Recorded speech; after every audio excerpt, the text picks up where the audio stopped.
Convidar você a abrir sua Bíblia comigo em Atos, capítulo 9. A partir do versículo 10. A palavra de Deus vai falar sobre a vida de um homem que fez diferença na história, ou que teve uma atitude que causou impacto em toda a história do cristianismo. Irmãos, nós podemos causar um impacto maior que a nossa existência. Nós podemos causar um impacto para a glória de Deus que seja maior do que a nossa vida, por mais longeva que ela seja. Verso 10 diz assim: em Damasco havia um discípulo chamado Ananias. O Senhor o chamou numa visão: Ananias. Eis-me aqui, Senhor, respondeu ele. O Senhor lhe disse: vá à casa de Judas, na rua chamada Direita, e pergunte por um homem de Tarso chamado Saulo. Ele está orando. Numa visão viu um homem chamado Ananias chegar, impor-lhe as mãos para que voltasse a ver. Respondeu Ananias: Senhor, tenho ouvido muita coisa a respeito desse homem e de todo o mal que ele tem feito aos teus santos em Jerusalém. Ele chegou aqui com autorização dos chefes dos sacerdotes para prender todos que invocam o teu nome. Mas o Senhor disse a Ananias: vá, este homem é meu instrumento escolhido para levar o meu nome perante os gentios e os seus reis, perante o povo de Israel. Mostrarei a ele o quanto deve sofrer pelo meu nome. Então Ananias foi, entrou na casa, pôs as mãos sobre Saulo e disse: irmão Saulo, o Senhor Jesus, que lhe apareceu no caminho por onde você vinha, enviou-me para que você volte a ver e seja cheio do Espírito Santo. Imediatamente algo como escamas caiu dos olhos de Saulo. Ele passou a ver novamente e, levantando-se, foi batizado. Depois de comer, recuperou as forças. Senhor, obrigado pela tua palavra e faz-nos entender aquilo que está no teu coração para nós nesta noite, em nome de Jesus. Amém. A palavra de Deus, ou o relato bíblico, ele é repleto de heróis anônimos. De gente que às vezes a gente lê e nem se lembra deles. De gente que às vezes a gente lê e nem recorda que eles estavam lá no trecho bíblico. Gente que a gente nem se lembra dos seus nomes, quando de repente vai colocar o nome num filho. A gente lembra de Pedro, Paulo, Josué, Caleb, só os 10 mais, não é verdade? Os caras são os caras. Quem é esse cara aí? Esse é o top 10. Qual é o nome desse menino? Elias. Como que orou, fechou o céu, orou, caiu fogo, e um fogo diferente. Fogo de Deus bebe água. Geralmente a água apaga o fogo, mas o fogo que Elias orou era um fogo que bebia água. Eliseu, Abraão, Abel, a gente escolhe um nome assim, mas tem uns nomes que a gente até esquece que tem na Bíblia. Raro você encontrar um Ananias, ó. Onesíforo, que nome lindo, uma história mais fantástica ainda, mas esquecido na Bíblia. E por aí vai. Ananias é um desses. Ananias é um desses que a gente, quando fala da história de Paulo, esquece até que existiu Ananias. Eu fui assistir o filme de Paulo com a igreja um dia desse, nem no filme Ananias aparece, coitado. Eu fiquei falando, ele vai aparecer, em algum lugar ele vai aparecer, mas nem no filme ele foi lembrado. Mas Ananias foi alguém de profunda importância na vida de Paulo, ou na vida de Saulo ainda, e foi alguém que nos ensina preciosas lições sobre como deve ser a nossa vida, se eu e você queremos, nesse tempo que Deus tem nos dado, deixar marcas e causar impactos eternos na vida das pessoas.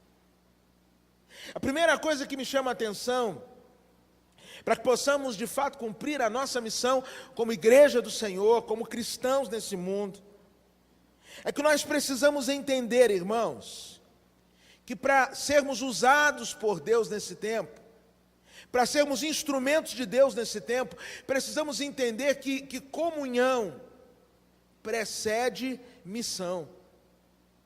Veja o que a Bíblia diz no verso de número 10 do capítulo 9. Antes do Senhor comissionar Ananias, a Bíblia diz assim: havia em Damasco um discípulo. Você sabe o que significa a palavra discípulo? Aluno, aprendiz, um seguidor.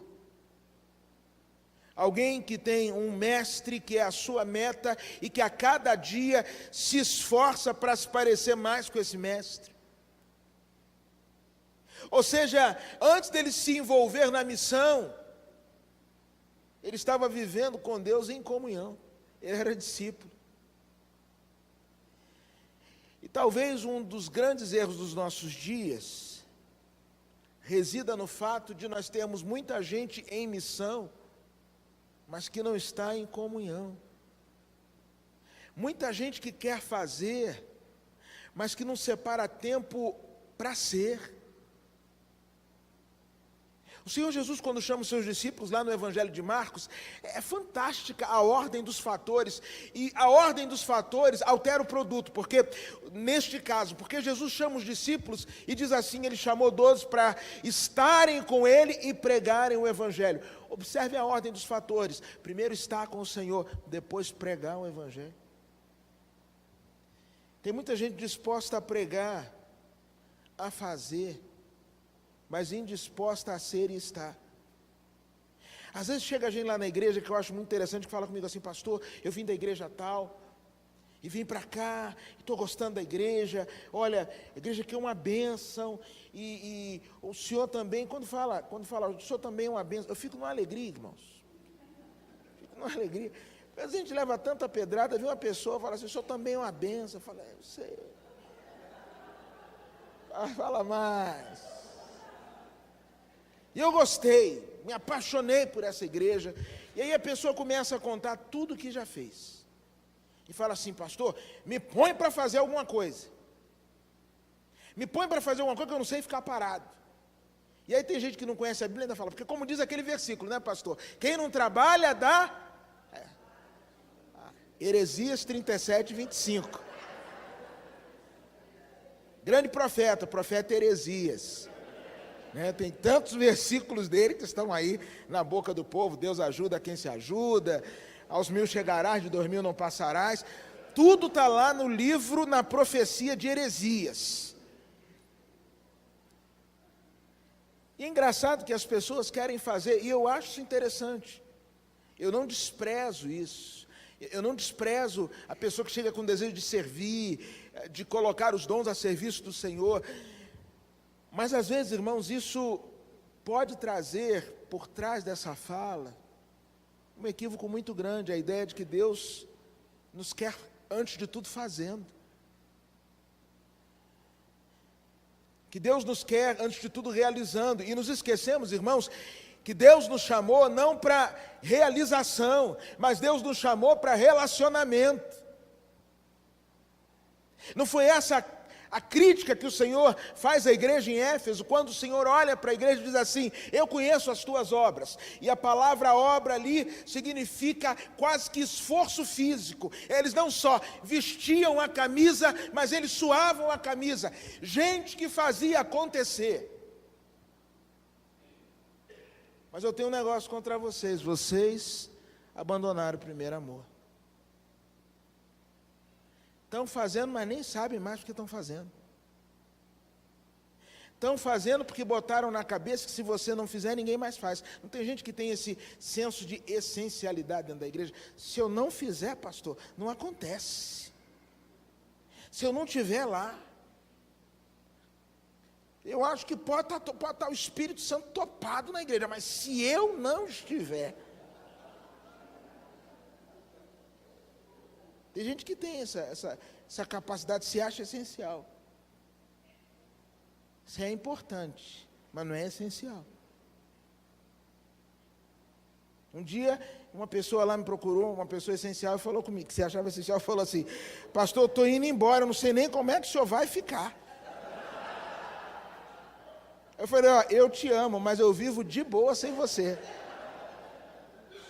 Não sei se isso vai fazer com que você aumente a sua medicação, mas eu vivo de boa. Mas sabe o que é de boa?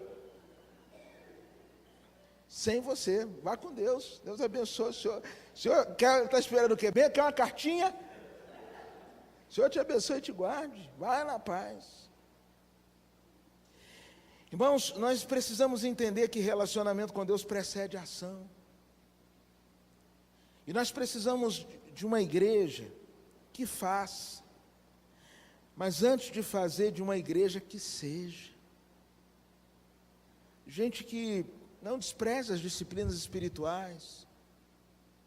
Gente que esteja aos pés do Senhor em oração, em leitura da Bíblia, em santificação, mortificando a carne, olhando para o Mestre e dizendo assim: eu quero me parecer com o Senhor. Foi Francis Chan, no seu livro Multiplique, eu acho que é esse o nome do livro, do Francis Chan, e ele diz assim, nos primeiros capítulos: a maior loucura dos nossos dias reside na mentalidade cristã contemporânea, aonde nós achamos que Cristo, ao chamar os discípulos para serem seus discípulos, talvez estivessem dizendo para eles assim: vivam como vocês quiserem, façam o que vocês quiserem, basta que vocês digam para todo mundo que são meus seguidores. Pode fazer o que você quiser.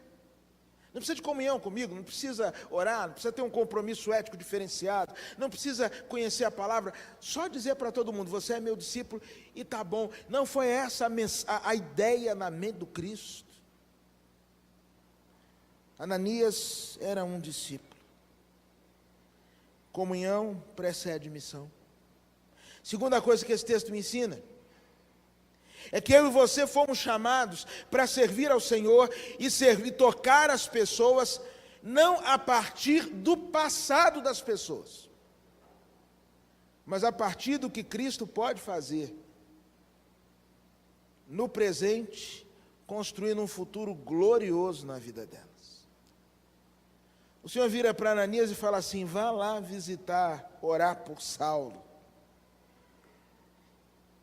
E no verso de número 12, desse capítulo, 13, perdão, Ananias começa a querer convencer a Deus que a missão que Deus o havia colocado não era uma boa ideia. Você já tentou convencer a Deus? Ó, Deus, esse negócio, eu sei, senta aqui, deixa eu, o senhor não tem domínio de todos os dados. Deixa eu explicar um negócio aqui para o senhor. Esse negócio de eu ir lá orar por Saulo não vai ser uma boa ideia. E aí ele vai falando: Senhor, muito respeitosamente, Senhor, eu estou ouvindo muita coisa a respeito desse homem, de todo o mal que ele tem feito aos teus santos em Jerusalém. Estou preocupado comigo não, Senhor. Estou na boa. Mas olha o que ele está fazendo com a tua igreja, Senhor. Ele chegou aqui com a autorização do chefe dos sacerdotes para prender todos que invocam o teu nome. Senhor, eu vou lá para orar por esse homem. Quando eu disser em nome de Jesus, ele fala: é mais um. Eu estou preso. Esse negócio não vai dar certo, Senhor. Olha o histórico desse homem. Olha o passado desse homem. Olha os pecados que ele já cometeu. Olha as falhas dele. Ó, Senhor, só vou refrescar a memória do Senhor. Vai que o Senhor tem muita coisa para fazer, muita gente para cuidar. Vai que o Senhor esqueceu, mas, ó, Estevão, volta aí 2 páginas. Volta lá no capítulo 7, pai. Quando apedrejaram Estevão, ele estava lá, consentindo. Ele estava lá. A história desse cara é complicada, ele tem um passado pesado, não dá não. Quantas vezes, irmãos, o nosso olhar para as pessoas está no passado delas. E o olhar de Jesus para as pessoas está no que ele pode, a partir desse passado, no presente, construir no futuro. O Senhor disse a Ananias: vá, este homem é meu instrumento escolhido para levar o meu nome perante os gentios, seus reis, perante o povo de Israel. Mostrarei a ele o quanto deve sofrer pelo meu nome. Enquanto Ananias olhava para trás e dizia assim: Senhor, não vai dar certo, por conta da história dele. O Senhor olhava para frente e dizia assim: esse é um vaso escolhido, vá. Quantas vezes, irmãos, o passado das pessoas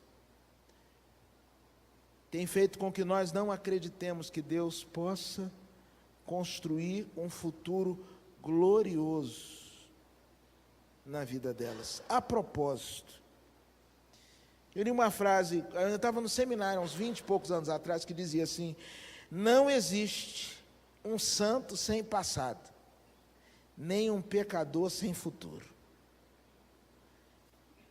Se jogar a luz em cima aqui, irmãos, como diz um poeta popular, não fica um, meu irmão. Na operação pente fino, passa o pente na vida desse povo aqui, mas não sobra um. Deus tem formas interessantes de trabalhar. Eu ouvi o testemunho de um pastor há dias atrás, há uns meses atrás.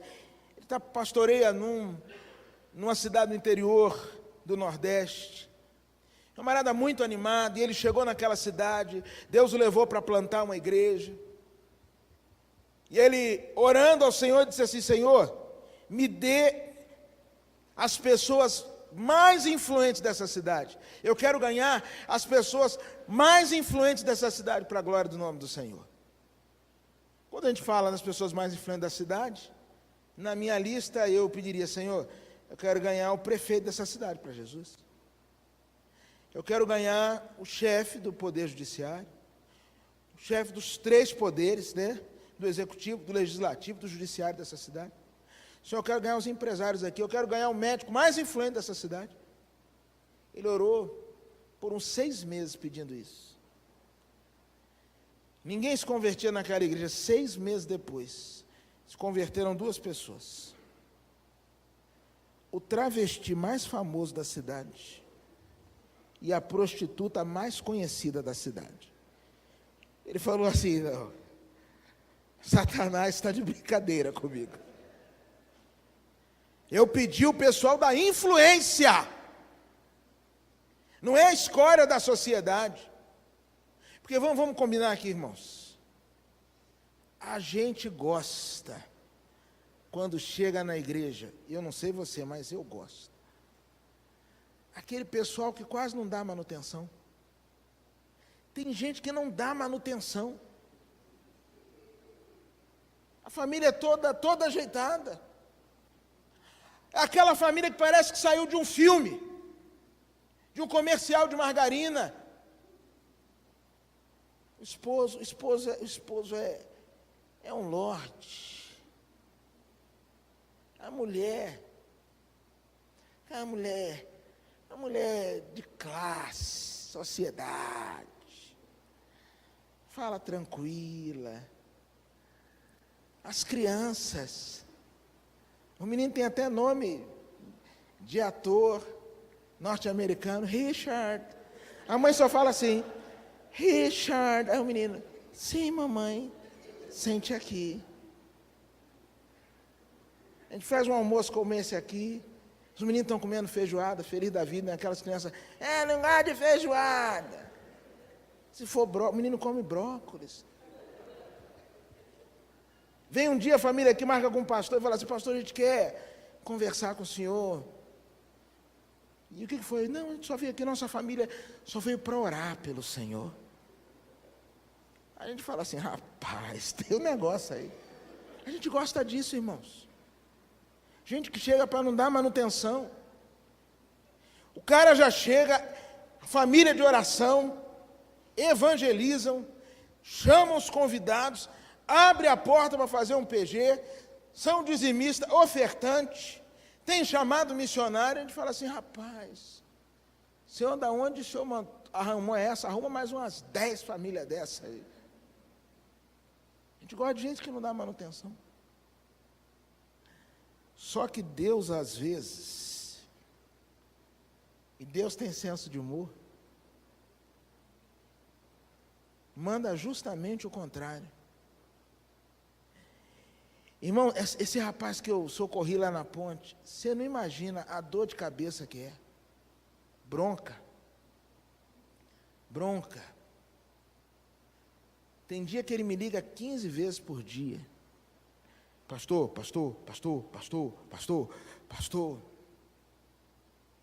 A minha filha, ela fala assim, ó, seu filho está ligando. Antes ela chamava ele de seu antibiótico, que era de 8 em 8 horas, 3 vezes ao dia ele ligava. Agora eu não sei nem que tipo de medicação é essa, 15 vezes ao dia. Meu Deus. Irmão, é uma dor de cabeça. Deus traz ao nosso caminho gente complicada.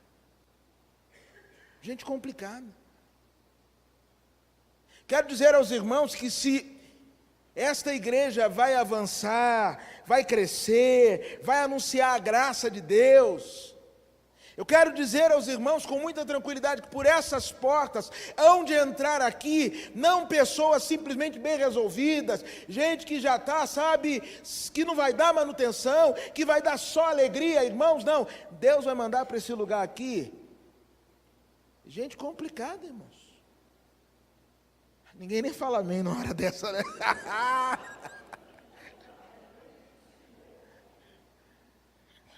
Ninguém fala igual a irmã da minha igreja, abençoa, multiplica e manda mais, Senhor. Ninguém fala nada disso na hora dessa. Senhor, tem gente melhor que esse Saulo. Olha a história dele. Olha o registro dele, olha o que ele já fez, olha o que ele já aprontou. Senhor, não dá para confiar num cara desse, não dá para a gente querer ter um cara desse aqui no nosso meio. Ananias vai lá, porque este é um instrumento escolhido. Aquele pastor disse para mim que a partir da conversão daquela prostituta, daquele travesti, houve um rebuliço naquela cidade. As pessoas falaram assim, eu não acredito que aqueles dois viraram crente. O povo começou a ir para a igreja, começou a conhecer da graça de Deus, começou a crer que o evangelho que a gente prega não é só um evangelho que alcança só aqueles que se enquadram no nosso quadrado, mas que precisa abraçar todos aqueles a quem o Senhor Jesus abraça, e não tem uma só pessoa, irmãos, que fique fora do abraço do Senhor. E aí Deus começou a fazer milagres na vida daquela igreja. Deus começou a salvar aquela cidade. Aquela igreja, numa cidade pequena, se transformou numa expressão profunda, em pouco tempo, da graça de Deus para aquelas pessoas. Comunhão precede missão, mas servimos, irmãos, não considerando o passado das pessoas, mas quem elas podem se tornar nas mãos de Deus. Mas tem uma última coisa. Sirva, faça diferença, impacte vidas, seja a resposta, mas faça tudo isso se preparando para desaparecer. Como eu disse no início da mensagem, Ananias foi lá, orou, impôs as mãos sobre Saulo, explicou para ele o que havia ocorrido a ele, porque talvez nem Saulo tivesse entendido ainda o que ocorrera com ele no caminho de Damasco. E Ananias foi lá e disse, verso 17, irmão Saulo, quem te apareceu lá no caminho, aquela luz te apareceu, foi Jesus. Ele te apareceu no caminho por onde você vinha. Ele me enviou aqui para que você volte a ver, seja cheio do Espírito Santo. E diz que imediatamente, escamas caem dos olhos de Saulo, ele passou a ver, se levantou, foi batizado, comeu, recuperou as forças. E cadê o Ananias depois disso? Sumiu.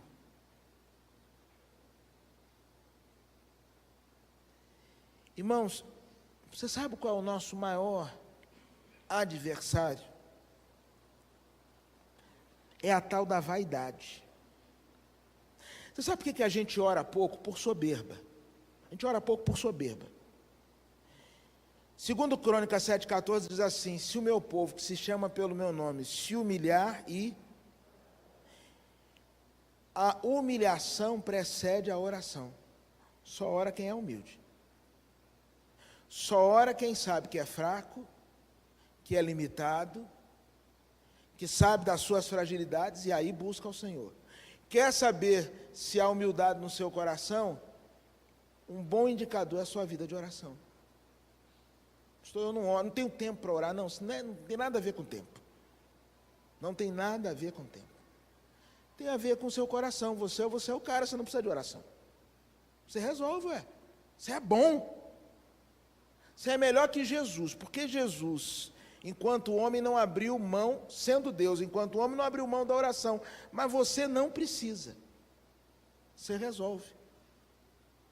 Você, como diz o pessoal que joga futebol, você é o camisa 10 e tem a faixa. É o capitão do time, você precisa de oração para quê? Nós temos, irmãos, uma luta enorme com a vaidade, porque existem pecados que são evidentes. Se eu mentir para você aqui, eu sei que eu estou mentindo. Se eu roubar você, eu sei que eu estou roubando. Se eu adulterar, eu sei que eu estou adulterando. Mas é a vaidade. Qual o limite? Aonde eu sei que a vaidade dominou meu coração? E Deus nos chama, irmãos, para desaparecer. Sabe aquele negócio que João Batista falou, que a gente gosta até de cantar? Que ele cresça e eu diminua. Mas eu acho que é mais do que isso, que ele cresça e que eu desapareça. Ananias some, desaparece. O problema das nossas igrejas hoje é que tem muita gente querendo aparecer. E o chamado é para a gente desaparecer. Uma vez eu fui pregar numa igreja, e preguei domingo pela manhã, domingo à noite eu estava no gabinete do pastor, chegou um irmão e falou assim, pastor, meu pastor, eu saí da igreja hoje passando mal, meu pastor. Aconteceu um negócio no domingo de manhã, hoje no culto da manhã, que acabou comigo. Aí eu fiquei pensando, meu Deus, o culto da manhã, acho que o diferente aqui só eu. O que eu fiz? Alguma besteira, às vezes fala muito, às vezes erra muito, né? Foi alguma coisa eu falei aqui. E aí, conversa vai, conversa vem, o irmão diz assim, na hora dos aniversariantes do mês, que o senhor chamou os aniversariantes do mês, o senhor não chamou a doutora fulana. Aí o pastor falou, eu não chamei a doutora fulana porque ela está em missão lá no Haiti. Aí eu ia chamá-la para quê? Ele falou, pois é, pastor, imagina, como seria bonito. Os aniversariantes todos aqui à frente, o senhor, irmã fulana, irmã fulana. E aí alguém gritaria lá de trás, ela está no Haiti. E aí ela lá do Haiti saberia que mesmo na ausência, a igreja foi lembrada dela. Ela foi lembrada pela igreja. Eu ouvindo aquilo, eu falei, Senhor, se o senhor voltasse agora, para mim estava de bom tamanho.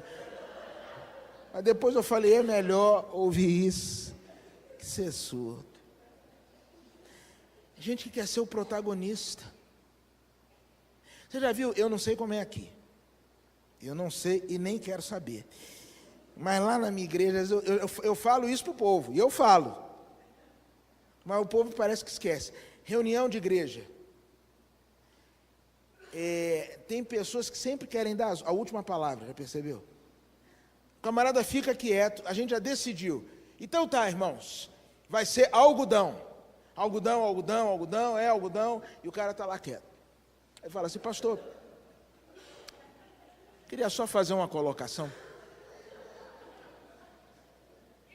Aí o abençoado vem e fala tudo que todo mundo já falou. Queria propor que os irmãos pensassem sobre a possibilidade de ser algodão. Aí eu fico cá com o meu botão falando assim, isso daí sabe o que é? É a pessoa que quer ter a oportunidade de dar as últimas palavras. Ele quer sair daqui e falar assim, a reunião estava pegando fogo, mas eu fui, dei uma palavra e a coisa se aquietou. Não é porque eu estou na minha presença, não. Né? Como um determinado obreiro, eu me elogiei. Eu precisei me elogiar. Quando eu vi o que foi feito. Irmãos, isso não tem nada a ver com a essência do Evangelho. Nós fomos chamados para realizarmos a obra. E não poucas vezes sairmos de cena e não raramente sermos esquecidos. Quando alguém lembra da gente, é uma benção. Eu estava lá, voltando nessa família lá que eu ajudei, aí tem uma irmã do rapaz que está grávida. Aí falou assim, pastor, eu quero botar o nome do meu filho no seu nome, posso? Seu nome do meu filho, Tércio, pode? Eu falei, pode, meu filho, pode botar. Ainda brinquei assim, só não bota Tércio Júnior, senão me complica. Mas se quiser colocar o nome de Tércio, fica à vontade. Mas, irmãos, nem sempre as pessoas vão lembrar da gente, não. Vão não. Nós vamos desaparecer da história de um monte de gente que a gente ajudou e serviu. E se você não estiver preparado para isso, seu coração vai ficar amargurado. É aquela figura do guia de turismo, ele fala da obra, lá no museu, depois ele sai da frente, vai lá para trás, e o povo, plá, tira a foto, o pessoal coloca na rede social comentários sobre a obra, como se eles tivessem aquela informação toda, não sabiam nada da obra, porque Da Vinci, não sei o que, fez isso, o cara não sabia nada, não sabia nem quem era Leonardo da Vinci, achava que Leonardo era um daqueles tartaruga ninja, o único Leonardo que ele conhecia, era o que andava com Rafael, com Donatello e Michelangelo, ele não sabia nada de Leonardo, mas coloca na rede social como se fosse um profundo conhecedor de história da arte, aprendeu tudo ali naqueles 5 minutos, e nem cita a fonte. Mas o guia sabe que esse é o trabalho dele. Que a obra, que ele não está ali por causa dele. Ele está ali para mostrar a obra e sair de cena. Nós precisamos, como igreja, criar uma cultura que nos permita ser esquecidos. Irmãos, concluindo, Paulo, vai ler o final das cartas de Paulo. Paulo agradece todo mundo. Vai lá em Romanos capítulo 16. O que Paulo agradece de gente, a igreja que está na casa de fulano, cicrano, beltrano, fulano, que é minha mãe, manda abraço para você, não sei mais o que, Apeles, aprovado em Cristo, ele fala de todo mundo. E às vezes eu fico olhando e falo assim, e o do Ananias, hein? Porque se não fosse Ananias, de repente Paulo estava lá até hoje, cego, trêmulo, em dúvida, sem entender o que tinha acontecido com ele. E nem em nenhuma carta ele termina falando assim: a graça do Senhor visite a família de Ananias, que orou por mim. Irmãos, nem a gente lembra de Ananias. Quando fala em Ananias, a gente lembra do ladrão, da Ananias e Safira. Ah, aquele que caiu duro na igreja, morreu, que mentiu ao Espírito, que deu uma oferta, né, que tentou aprontar. Ah, Ananias. A gente não lembra, nem a gente lembra do Ananias certo. Eu creio, irmãos, que nada disso foi assim por acaso, não. Eu creio que Deus permitiu que o registro ficasse dessa forma, para que nós soubéssemos que nós fomos chamados para fazer a obra e desaparecer. Nós estamos hoje com 2 anos da Igreja da Graça, e alguns de vocês vão ter oportunidade de contemplar o crescimento dessa obra, o fortalecimento, a multiplicação. E vão chegar pessoas, irmãos, que de repente nem vão reconhecer o que vocês fizeram lá atrás. E a gente não pode ficar nos corredores nessa hora falando assim: olha, na hora de arrancar o toco era a gente que estava aqui. Quando a gente não tinha nem sede própria, pegava as coisas, levava, fazia. A pessoa chegou agora já no bem bom. E está querendo aqui, ó, mandar. Não sabe do que a gente passou. Respeita a minha história. Quero dizer uma coisa para você. E eu não sou vidente, mas é isso que vai acontecer, tá? Porque a igreja, ela é dinâmica. A igreja, ela não é uma organização, é um corpo, é um organismo, ela é dinâmica. E daqui a 5, 6, 7 anos, daqui a 10 anos, essa igreja já vai ser uma outra igreja, com outras pessoas, com uma outra configuração. E gente que nem vai lembrar de agradecer pelos irmãos que iniciaram essa obra. Porque é assim. Nós fomos chamados também para sermos esquecidos. Mas, se formos esquecidos e o nome dele for lembrado, já valeu a pena. Já valeu a pena. Quero orar com você.